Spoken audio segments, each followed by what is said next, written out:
Let me just start off by saying I've used a lot of monitors in my day, but spoiler alert, this is by far the best one. Let's get into it.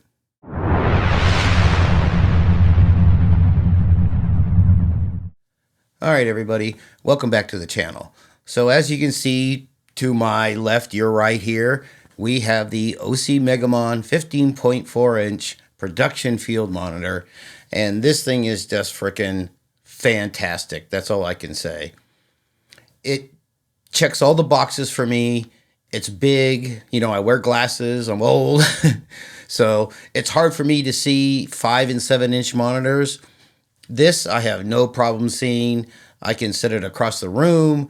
I can do focus pulls. I can do everything. Now, right now it's set up with a wireless setting just so you can see the picture as I'm videotaping basically.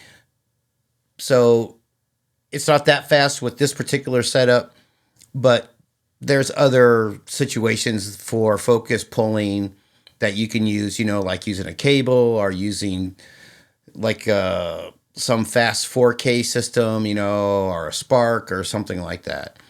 So let me just give you some size comparisons. Here's a 5.5-inch monitor.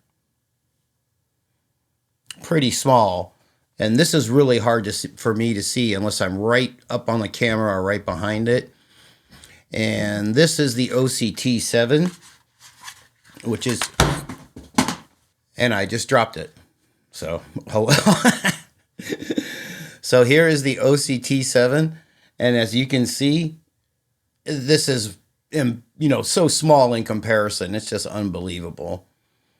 So between the 5-inch and the 7-inch, these things are tiny compared to this 15.4-inch production field monitor. Now it is 800 nits, which isn't the brightest, but it is 10-bit.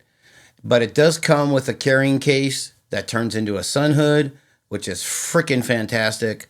I'll also show you the back of this because it comes with everything you absolutely need right out of the box, whether it be a V-mount or an AB mount, whatever you use, you can order it.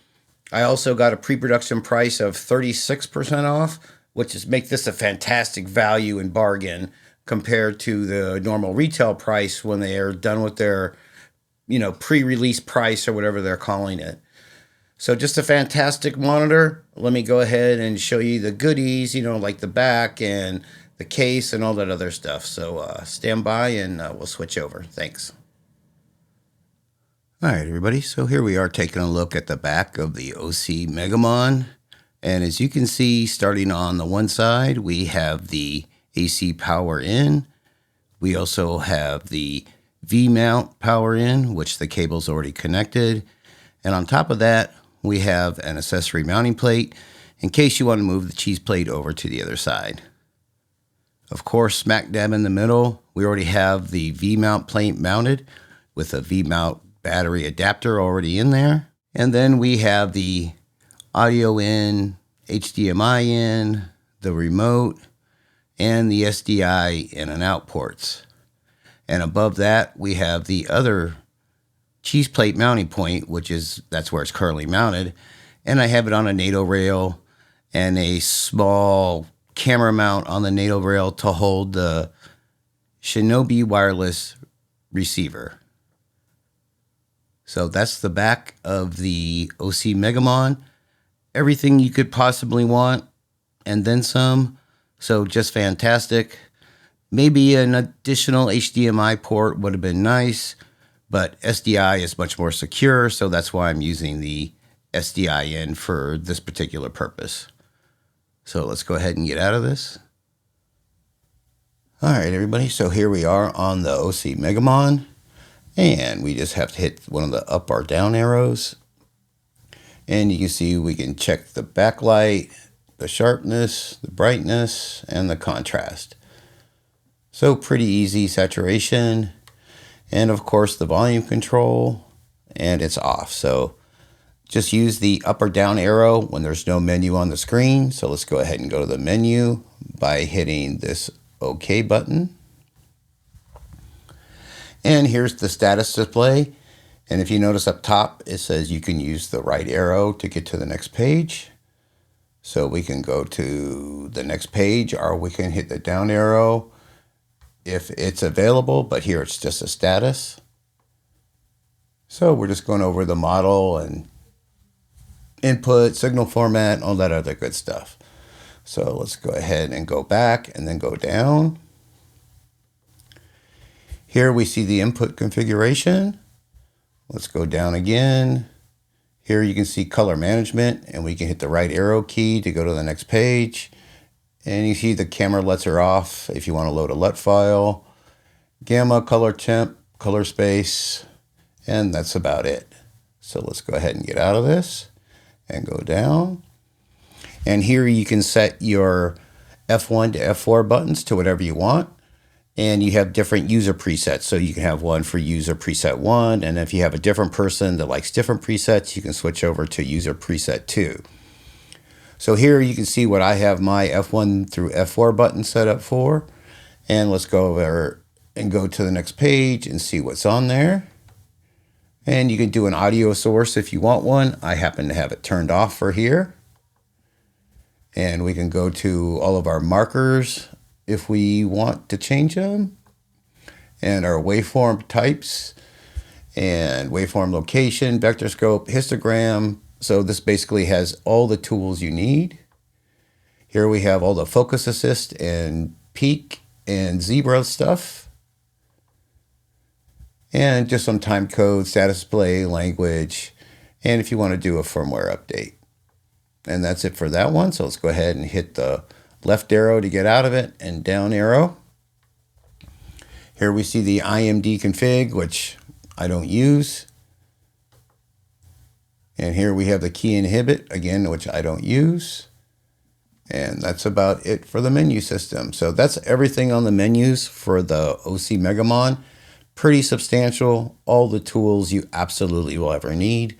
So let's go ahead and get out of this. All right, everybody, now that we took a look at some of the features, there's some other things I want to show you about the Osee Megamon.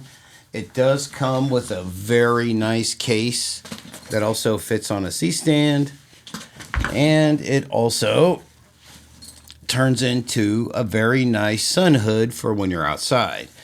So kudos to Megamon and Osee for, this model, getting that in there. And the other big thing that comes with it, let me show you, is this actually comes with some feet that you can put on here and put it on a table. But that's where some of my nitpicks come in. So I got 2 nitpicks about this Osee Megamon monitor. The first one is the feet are screw-in. So you have to take the time to put in 4 screws, which is no big deal. But if you're taking it inside, outside, it is a big deal. And the feet have to come off when you put the sun hood or the case on it. So 2 very minor nitpicks, but it will take some time, if you're going from inside to outside shots and things like that. So I just wanted to bring that up real quick. Other than that, this is a fantastic monitor, great color, no complaints other than those 2 little nitpicks. So let's go ahead and get out of this. All right, everybody. So what did you think of this Osee Megamon 15.4-inch production field monitor? I absolutely love it. Can't say enough about it. Right now it's running on a V-mount with a wireless system. Fantastic, no problems. It picks up the signal automatically. You know how on like the cheaper ones you got to pick the source. Doesn't matter on this one. You just plug in the source, it'll find it. You bring it up. I have the brightness all the way turned down on this monitor, just so it doesn't blow out the camera here. So as you can see, just a fantastic piece of kit and a fantastic piece of gear. Can't recommend it enough. So hopefully you learned a little bit or found this entertaining or enjoyable. I just want to say thank you, everybody, for watching and for listening. I greatly appreciate it. Have a great day or night, everybody. Happy shooting. Thank you. Bye.